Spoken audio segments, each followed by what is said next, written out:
नमस्कार. आज आपण फंक्शन ऑफ स्प्लीन बघूया. स्प्लीनचे 4 मेन फंक्शन्स आहेत.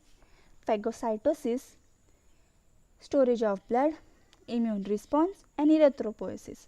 फॅगोसायटोस करणे म्हणजे थोडक्यात खाऊन टाकणे, एनगल्फ करणे, मारून टाकणे. Old and abnormal erythrocytes are destroyed in spleen. आता जे ॲबनॉर्मल इरेथ्रोसाइट्स आहेत किंवा खूप ओल्ड झालेले आहेत, त्यांचं वय झालेलं आहे, ते डिस्ट्रॉय केले जातात स्प्लीनमध्ये. The breakdown products bilirubin and iron are passed to the liver via splenic and portal vein. आता जे ब्रेकडाऊन प्रोडक्ट्स आहेत बिलिरुबिन आणि आयर्न हे liver are pass to the liver म्हणजे लिव्हरला पास केले जातात स्प्लेनिक आणि पोर्टल वेनच्या मदतीने. Other cellular materials like leukocytes, microbes and platelets are phagocytosed in the spleen.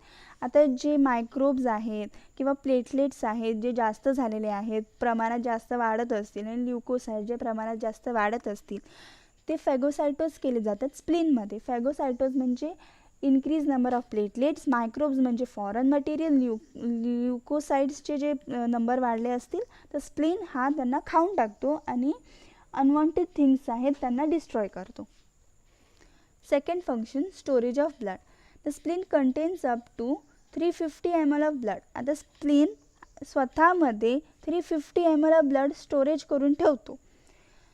In response to sympathetic stimulation can rapidly return a large part of this volume to the circulation, for example in hemorrhage. आता समजा एखाद्या पर्सनला haemorrhage झाला असेल तर हा जो spleen आहे तो 350 ml ब्लड स्टोर करून ठेवतो आणि सिम्पॅथेटिक स्टिम्युलेशन जेव्हा होते तेव्हा हा रॅपिडली रिटर्न करतं large part of the volume of the circulation to the circulation. म्हणजे ह्याच्याकडे जे 350 ml ऑफ ब्लड आहे सिम्पॅथेटिक स्टिम्युलेशन रिस्पॉन्स झाल्यावर रॅपिडली रिटर्न करतो म्हणजे थोडक्याच वेळात तो आपला ब्लड सर्क्युलेशनमध्ये पास करतो ज्याच्यामुळे हिमोरेज झालेल्या पर्सनला आपण वाचवू शकतो. अशा प्रकारे हा स्प्लीन आपल्या खूप डेथली कंडिशनमध्ये सुद्धा आपल्याला वाचवू शकतो. Immune response.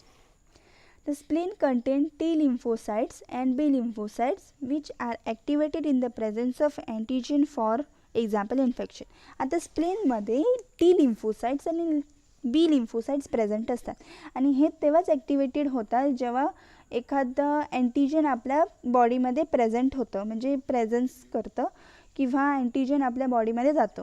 For example in infection. समजा आपल्याला इन्फेक्शन झालं असेल तर त्या इन्फेक्शनमुळे खूप सारे मायक्रोब्स आणि फॉरेन मटेरियल्स किंवा अँटीजन आपल्या बॉडीमध्ये एंटर करतात आणि त्या अँटीजन किंवा फॉरेन मटेरियलला मारण्यासाठी स्प्लीनमध्ये टी लिम्फोसाइट्स आणि बी लिम्फोसाइट्स प्रेझेंट असतात आणि हे टी लिम्फोसाइट्स आणि बी लिम्फोसाइट्स हे आपल्या अँटीबॉडीसारखं काम करतं. अँटीबॉडीज म्हणजे वॉरियर्स आणि अँटीजन्स म्हणजे शत्रू. Lymphocytes proliferation during serious infection can cause enlargement of spleen. म्हणजे समजा जर जास्त प्रमाणात लिम्फोसाइट्स आपल्या शरीरामध्ये वाढले असतील, lymphocytes proliferation during serious infection can cause. Infection जर जास्त झालं असेल आणि लिम्फोसाइट्सचं जो प्रोलिफरेशन आहे, प्रोडक्शन आहे तर जास्त होत असेल त्यावेळी स्प्लीनचं एनलार्जमेंट होतं. स्प्लिनोमेगेलिया असं त्याला म्हणतात. स्प्लीनचा एनलार्जमेंटला स्प्लिनोमेगेलिया असं म्हणतात. आता फोर्थ फंक्शन आहे त्याला इरेथ्रोपोएसिस असं म्हणतात.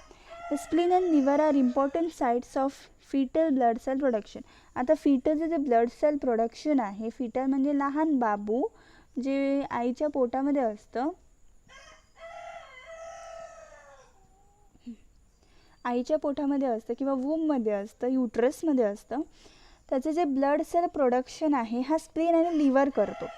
The spleen can also fulfil this function in adults in time of great need. आता समजा आपल्याला ग्रेट नीड आहे किंवा डेथ कंडिशन येत तशी अडल्ट्समध्ये तेव्हा हे स्प्लीन इरेथ्रोपोएसिस करतं आणि जे ब्लड सेल प्रोडक्शन्स आहेत त्याला फुलफिल करतं. इथेच आपलं फंक्शन ऑफ स्प्लीन कंप्लीट होत आहे. थँक्यू.